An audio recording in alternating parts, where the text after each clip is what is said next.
Sobat Nusantara, selamat datang di podcast kami kali ini. Tema yang akan kita bahas hari ini sangat spesial, yaitu visualisasi bangsa menggugah rasa cinta tanah air dan bangsa. Saya Muhammad Ridwan dari Kantor Pertanahan Kabupaten Penajam Pasir Utara.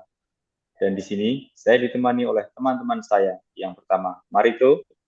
Halo, perkenalkan nama saya Marito Jospolo dari Kanwil BPN NTT. Yang kedua, Kak Reza. Halo, saya Reza dari Kantor Pertanahan Kabupaten Sumba Timur. Yang ketiga, Kak Riana.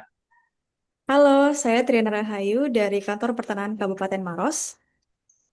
Dan yang terakhir, bersama Kak Filda.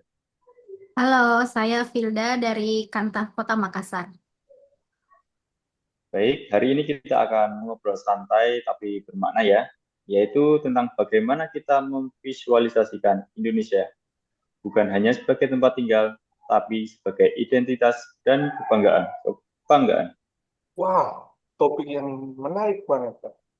Karena seringkali kita hanya melihat Indonesia, tapi belum tentu benar-benar merasakan maknanya. Setuju sih. Nah, kita mulai dari pertanyaan dasar dulu ya teman-teman. Yang pertama, menurut Kak Marito, apa sih sebenarnya makna dari visualisasi bangsa itu sendiri? Jadi, menurut saya, visualisasi bangsa itu adalah cara kita memandang dan merasakan identitas bangsa melalui simbol, budaya, dan perilaku sehari-hari. Contohnya, saat kita melihat bendera merah putih yang berkibar, atau mendengar lagu Indonesia Raya, itu bukan cuma simbol, tapi gambaran dari semangat persatuan. Jadi visualisasi itu bukan cuma sesuatu yang bisa dilihat ya Mas ya, tapi juga bisa dirasakan gitu. Ya, betul banget. Hmm. Itu soal bagaimana kita menanamkan nilai kebangsaan dalam kehidupan kita. Tapi kadang kita juga nggak sadar hal kecil seperti menghargai perbedaan itu juga bentuk visualisasi bangsa loh. Setuju sih. Jadi visualisasi bangsa itu pengertiannya luas ya, mencakup simbol, budaya, dan juga perilaku. Nah, kalau kita bicara soal budaya dan sejarah, menurut Kak Reza, gimana kaitannya dengan visualisasi bangsa? Kalau budaya dan sejarah itu sebenarnya fondasi utama visualisasi bangsa sih. Kita bisa melihat bagaimana nenek moyang kita membentuk jati diri Indonesia lewat keberagaman. Misalnya batik, tari tradisional, upacara adat. Itu bukan hanya warisan, tapi cerminan identitas kita. Betul sekali. Sejarah juga mengajarkan kita tentang perjuangan. Dari situ lahir nilai-nilai seperti semangat gotong royong, persatuan, dan nasionalisme. Kadang anak muda sekarang lupa bahwa setiap karya budaya dan jejak sejarah punya makna besar dalam membentuk rasa cinta tanah air. Makanya penting banget tuh untuk mengenal kembali sejarah dan budaya supaya kita nggak kehilangan jati diri sebagai bangsa sih. Ya nggak teman-teman? Betul. Setuju, setuju sih. Nah, kalau begitu, menurut Kak Triana, apa sih peran generasi muda dalam memvisualisasikan bangsa di era sekarang? Wah, generasi muda tuh punya peran yang besar banget. Kita hidup di zaman digital, jadi cara kita menampilkan Indonesia ke dunia juga pasti berubah. Kita bisa pakai media sosial untuk menunjukkan keindahan budaya, karya lokal, dan prestasi anak bangsa.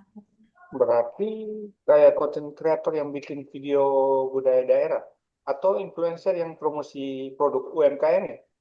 Betul, itu bentuk nyata cinta tanah air. Bahkan hal sederhana seperti bangga pakai produk lokal atau sekedar mengkampanyekan eh, hashtag bangga buatan Indonesia itu juga bagian dari visualisasi bangsa loh. Oh, intinya generasi muda bukan cuma penonton, tapi pelaku yang bisa membentuk citra bangsa kan? Kalau bicara soal citra bangsa, pasti ada tantangannya sih. Menurut Kak Filda nih, tantangan terbesar bangsa Indonesia kita sekarang ini apa sih?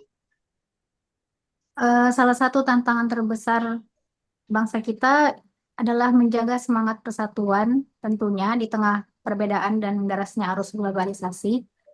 Karena terkadang kita terlalu sibuk dengan dunia digital sampai lupa makna gotong royong dan saling menghargai. Benar banget. Kadang nasionalisme cuma muncul saat momen tertentu. Misalnya pada saat hari kemerdekaan. Iya, padahal rasa cinta tanah air itu harus hidup setiap hari loh. Misalnya dengan disiplin, jujur, dan peduli lingkungan. Itu juga bentuk nasionalisme modern. Kalau setiap orang bisa mempraktekkan nilai-nilai itu, bangsa ini pasti lebih kuat dan bersatu. Betul. Dari obrolan kita hari ini, aku jadi sadar sih kalau visualisasi bangsa bukan sekedar melihat Indonesia, tapi bagaimana kita memaknai dan menjalani nilai-nilainya. Ya, betul. Rasa cinta tanah air itu tidak harus selalu lewat hal besar. Mulai dari hal kecil tapi konsisten, seperti menghormati sesama, menjaga alam, menjaga lingkungan sekitar kita, dan bangga jadi orang Indonesia.